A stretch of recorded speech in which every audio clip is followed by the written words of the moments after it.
सो आज हमने डिस्कस करना है स्टेबिलिटी ऑफ अल्कीन्स। अब इसमें 3 पॉइंट्स है कि हम स्टेबिलिटी ऑफ अल्कीन्स को कैसे डिस्कस करते हैं। तो there are main 3 points. Number 1, degree of substitution. Simply इसका मतलब है how many alkyl groups are attached to the respective alkenes. उस अल्कीन में कितने अल्काइल ग्रुप्स हैं। इसके लिए हम एक वर्ड यूज करते हैं अल्काइलेटेड अल्कीन्स। अल्काइलेटेड अल्कीन्स का मतलब है कि उस अल्कीन्स में कितने अल्काइल ग्रुप्स अटैच है। अब जितने स्टेबिलिटी कैसे इफेक्ट होगी, more alkyl groups more stable is the alkene. अगर हम नंबर ऑफ अल्काइल ग्रुप्स बढ़ाते जाएंगे तो इससे अल्कीन्स की स्टेबिलिटी बढ़ जाती है। तो डायरेक्टली प्रोपोर्शनल है। हाईली अल्काइलेटेड अल्कीन्स, हाईली अल्काइलेटेड का मतलब है कि उसमें ज्यादा अल्काइल ग्रुप्स अटैच है, they are more stable as compare to less alkylated alkenes. Simply जितने अल्काइल ग्रुप्स बढ़ाओगे स्टेबिलिटी बढ़ेगी। यहां पे एक ऑर्डर है, ऑर्डर ऑफ स्टेबिलिटी। ठीक है। अब एक चीज में देख लूं, जितना एक चीज ज्यादा स्टेबल होता है उतना वो लेस रिएक्टिव होता है। तो stability and reactivity are opposite to each other. ज्यादा स्टेबल है इसका मतलब है उसमें बॉन्ड स्ट्रांग है या उसके ऊपर अटैक करना मुश्किल है, उसमें बॉन्ड ब्रेकिंग इजीली नहीं होगी। So if the substance is more stable that mean it is less reactive. So stability and reactivity ये एक दूसरे के टोटली अपोजिट है। अब यहाँ पे टेट्रा अल्काइलेटेड, अगर 4 अल्काइल ग्रुप्स, ये स्टेबिलिटी ऑर्डर डिक्रीजेस। अगर 4 अल्काइल ग्रुप्स अटैच है जिसे हम कहते हैं टेट्रा, वो ज्यादा स्टेबल है। अगर अल्काइल ग्रुप 3 हो जाएंगे तो उसकी स्टेबिलिटी कम हो जाएगी। अगर अल्काइल ग्रुप्स डायमीन 2 हो जाएंगे स्टेबिलिटी और कम हो जाएगी। और अगर जस्ट एक ही अल्काइल ग्रुप है तो उसकी स्टेबिलिटी सबसे कम है। अगर मैं उसका रिएक्टिविटी में पढ़ूंगा तो ये ज्यादा रिएक्टिव है,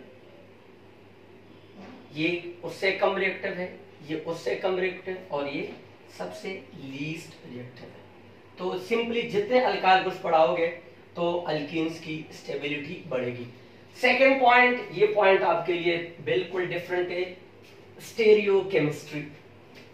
अब अल्काइल ग्रुप्स में चूंकि डबल बॉन्ड होते हैं तो डबल बॉन्ड के हिसाब से इसमें हम एक वर्ड पढ़ेंगे स्टेरियो आइसोमर्स। उसको हम कॉन्फ़िगरेशनल आइसोमर्स भी कहते हैं, उसको हम ज्योमेट्रिक आइसोमरिज्म भी कहते हैं, जिसमें डबल बॉन्ड के अक्रॉस। और इसका मतलब क्या है, when functional groups are attached at different orientation in 3-dimensional space।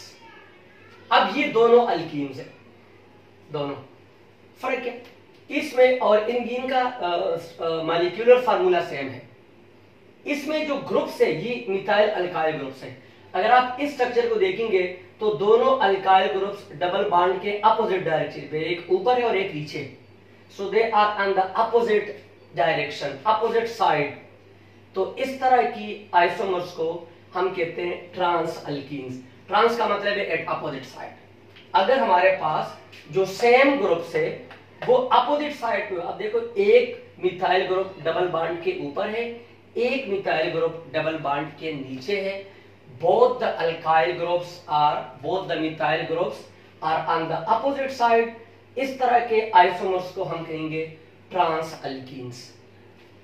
दूसरे इसको देख ले, वही अल्कीन है, स्टेरियो स्ट्रक्चर है। इसमें जो दोनों अल्काइल ग्रुप्स हैं यानी मिथाइल, वो डबल बॉन्ड के एक ही साइड में है। तो सिस अल्कीन्स का मतलब है when same groups are on the same side। ये दोनों मिथाइल ग्रुप है, दोनों ऊपर है, एक ही साइड में है। इस तरह के अल्कीन्स को हम कहेंगे सिस अल्कीन्स। और ये दोनों क्या है, ये दोनों एक दूसरे के स्टेरियो आइसोमर्स है।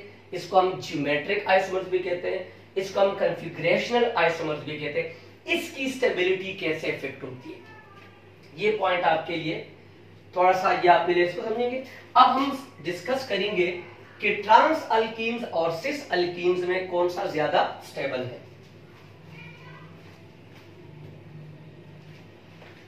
ठीक है।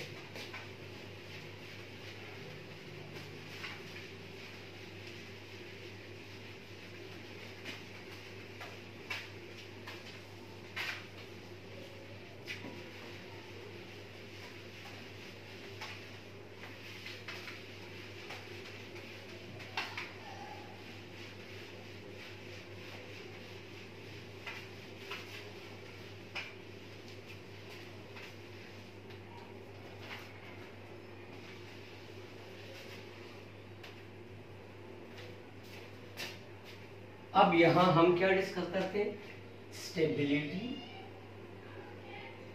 Of trans and cis alkenes. इनकी स्टेबिलिटी हम किस पॉइंट से डिस्कस करेंगे, ये जरा आपके लिए बिल्कुल, तो यहां पे हम एक वर्ड यूज करेंगे इन दोनों के लिए, steric interactions.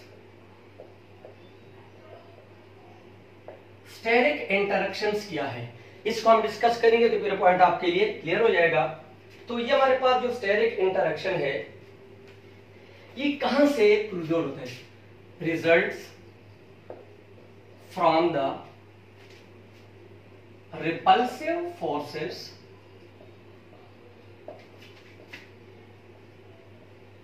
In the structure.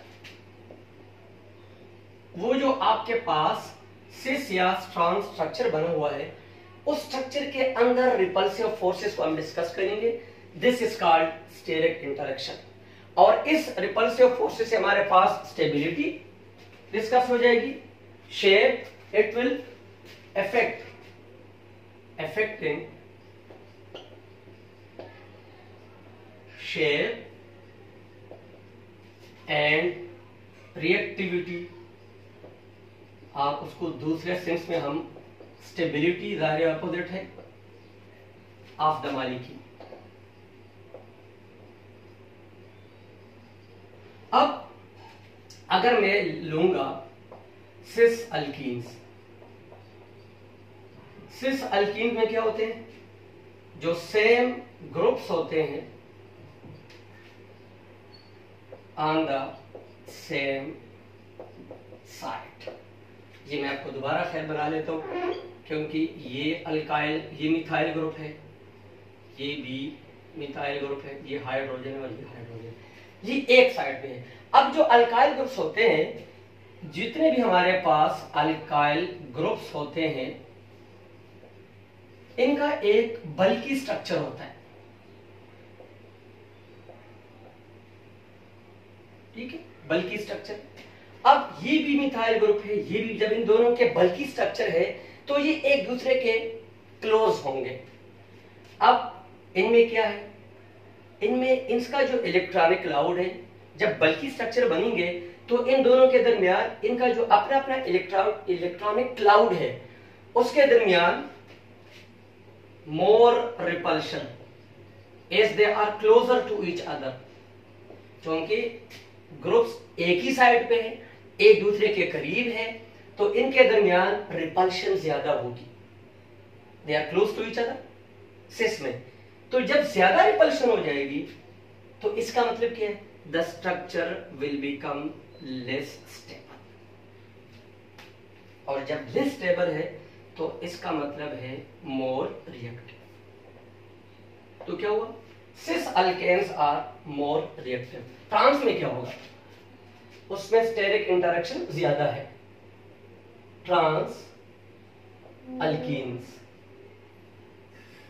Trans alkenes में दोबारा हम एक स्ट्रक्चर बना लेते हैं। ये ट्रांस अल्कीन है जिसमें जो सेम ग्रुप्स होते हैं वो opposite, same groups on opposite side. अब अपोजिट साइड का मतलब क्या है, ये एक मिथाइल ग्रुप, ये दूसरा, डिस्टेंस ज्यादा है, मोर डिस्टेंस।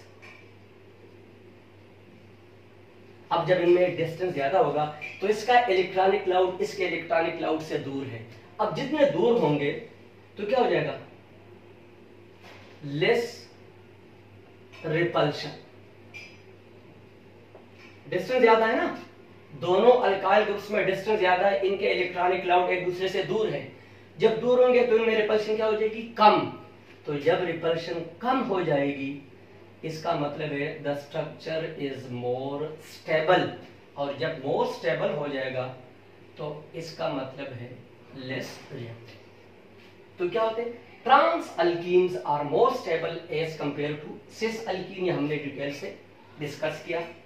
तीसरा पॉइंट स्टेबिलिटी का, तीसरा पॉइंट स्टेबिलिटी का हमारे पास ये है कि आपके पास जो डबल बॉन्ड है, अगर अल्कीन्स में एक से ज्यादा डबल बॉन्ड है, डाइईन्स है, ट्राइईन्स है, तो उसको कैसे हैंडल करेंगे?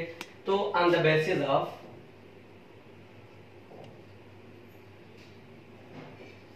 Basis of more double bond. एक डबल बॉन्ड की बात नहीं करूंगा, एक से ज्यादा है, डाइईन है अब आपके पास, डाइईन्स में कितने होते हैं? 2 डबल बॉन्ड होते हैं, 2 डबल बॉन्ड्स। आप ट्राइईन्स की एग्जांपल है, उसमें 3 हो जाएंगे, इसी तरह आप जाते जाएंगे, ठीक है। तो इसमें 2 तरह के होते हैं अल्कीन्स, जिनमें एक से ज्यादा डबल बॉन्ड है। तो हमारे पास उसमें क्या है? एक हमारे पास है कंजुगेटेड डाइईन्स। कंजुगेटेड डाइईन्स का मतलब क्या है? If there is only one single bond, if there is only one single bond between double bonds, जो आपके पास 2 डबल बॉन्ड है उसके दरमियान में सिर्फ एक सिंगल बॉन्ड है। एग्जांपल से हम डिस्कस कर लेते हैं, ये एक डबल बॉन्ड, एक सिंगल आ जाए, फिर ये एक और हो गया। अब इसके साथ हाइड्रोजन अटैच करें, ठीक है, 1 2 3 4। तो हमारे पास ये क्या है? एक डबल बॉन्ड है, दरमियान में ही एक सिंगल बॉन्ड आ रहा है। तो अगर 2 डबल बॉन्ड के दरमियान सिर्फ एक सिंगल बॉन्ड है, तो उसे हम केमिस्ट्री में कहते हैं कंजुगेटेड डाइईन्स, ठीक है। अब ये जो कंजुगेटेड डाइईन है, इसका नाम क्या होगा? 1 2 3, तो क्या हो जाएगा? 1 3 ब्यूटा डाइईन। नाम से बोले 1 3, इसका मतलब है सेकंड जो कार्बन है वो इसमें सिंगल बॉन्ड वाला है। अब जो हमारे पास कंजुगेटेड डाइईन्स है, ये आपको क्लियर हो गया? They are more stable. More stable क्यों है? डबल बॉन्ड के ये दे आर मोर स्टेबल। और उसके बाद अगर हम कहेंगे ये कंजुगेटेड, उसके बाद हमारे पास आइसोलेटेड होते हैं।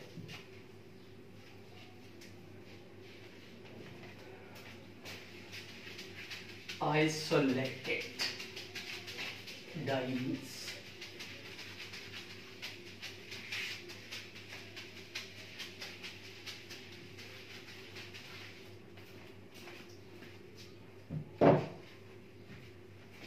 दूसरी टाइप की हमारे पास है आइसोलेटेड डाइईन्स। आइसोलेटेड का मतलब क्या है? When there is 2 or more than 2 single bonds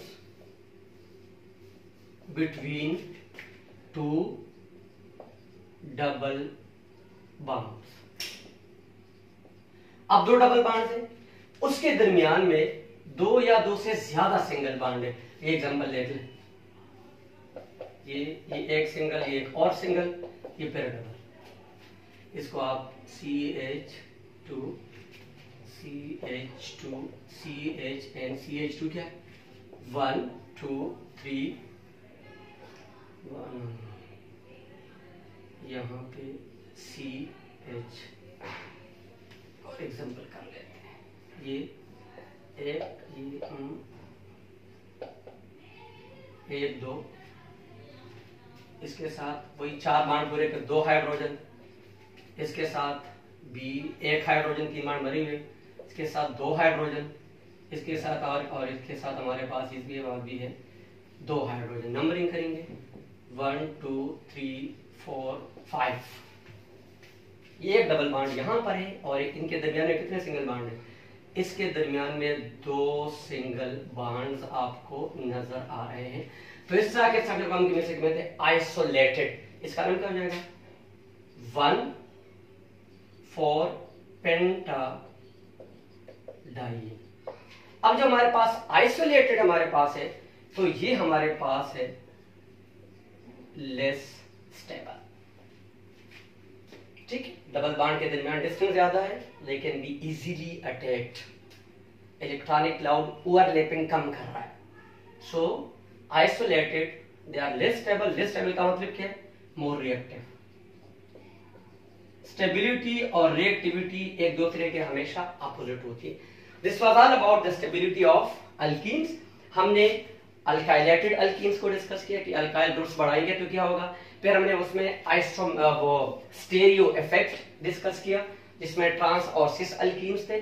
फिर हमने डिस्कस किया आइसोलेटेड एंड कंजुगेटेड अल्कीन्स और डिटेल से पॉइंट आपको मैंने बता दिए हैं। अब इसके बाद हमारे पास क्या आएगा? इसके बाद ओवरऑल अब रिएक्टिविटी ऑफ अल्कीन्स क्या होगी। ये तो स्टेबिलिटी के 3 पॉइंट्स थे।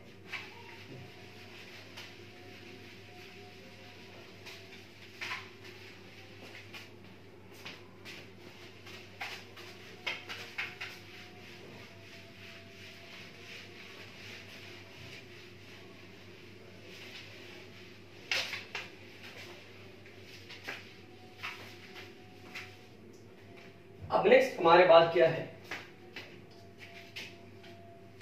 स्ट्रक्चर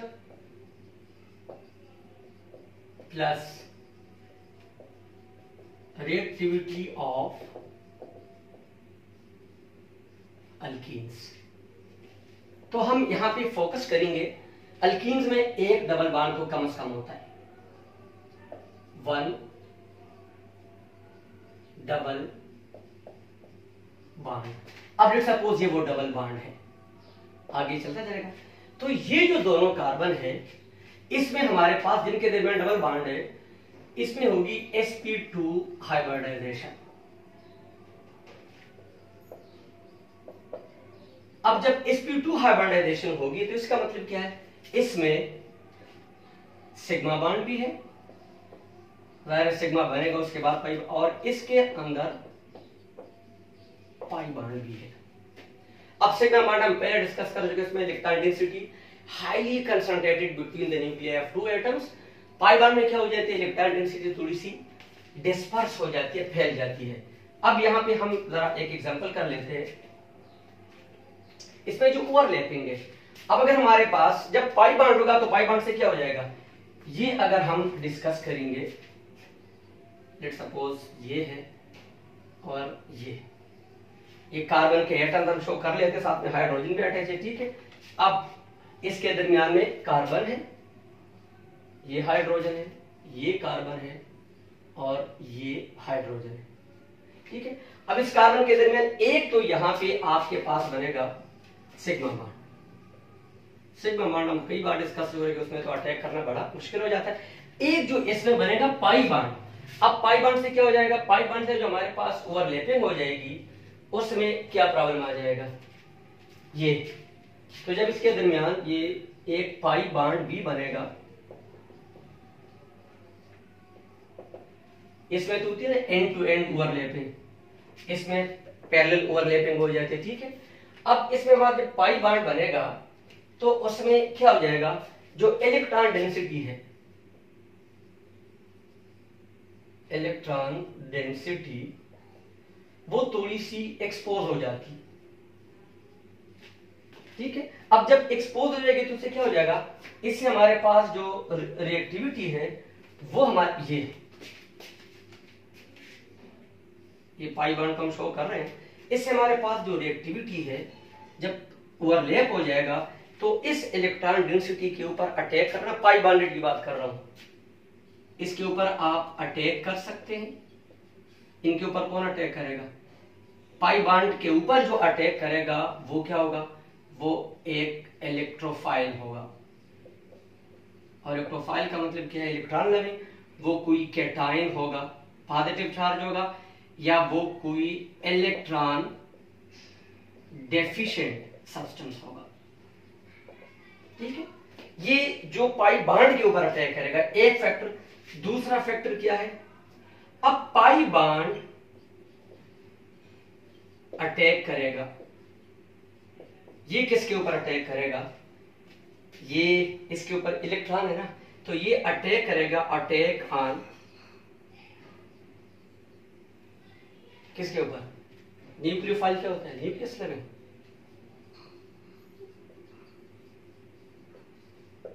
न्यूक्लियोफाइल न्यूक्लियस लेविंग क्या होगा? सही लिखा। न्यूक्लियोफाइल के ऊपर क्या चार्ज होगा?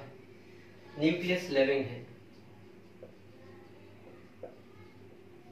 ये देख ले, मैं यहाँ पे एक मिस्टेक भी करूंगा ताकि आपको इलेक्ट्रोफाइल न्यूक्लियोफाइल का प्रॉब्लम क्या हो जाएगा। न्यूक्लियस लेविंग का मतलब है कि खुद इसके ऊपर क्या हो जा रही होगा? नेगेटिव। इधर भी नेगेटिव, इधर भी नेगेटिव अटैक कर सकता है? करेगा? नहीं करेगा। तो ये मैंने, ताकि बार बार हम वर्ड यूज कर रहे हैं, थोड़ा सा फोकस करके वीडियो देखेंगे। तो ये इसके अंदर खुद इलेक्ट्रॉन है, ठीक। तो ये किसी कैटायन के ऊपर अटैक करेगा, ठीक है, या इलेक्ट्रॉन डेफिशिएंट। तो पाई बॉन्ड से इसकी रिएक्टिविटी अल्केन से बेहतर हो जाती है। अल्केन में sp3 था, सिग्मा बॉन्ड था। सिग्मा बॉन्ड में इलेक्ट्रॉन डेंसिटी हाईली कंसंट्रेटेड, ना उसके ऊपर अटैक हो रहा था ना वह किसी के ऊपर अटैक कर रहे थे। तो ये इसमें हमारे पास ये है कि जो पाई बॉन्ड है, इसलिए पाई बॉन्ड की वजह से जो अल्कीन्स है वो शो करते हैं एडिशन रिएक्शन, और ये हम डिटेल से डिस्कस करेंगे। इस वीडियो में हमने दो चीजें डिस्कस करी, structure, reactivity and stability of alkenes.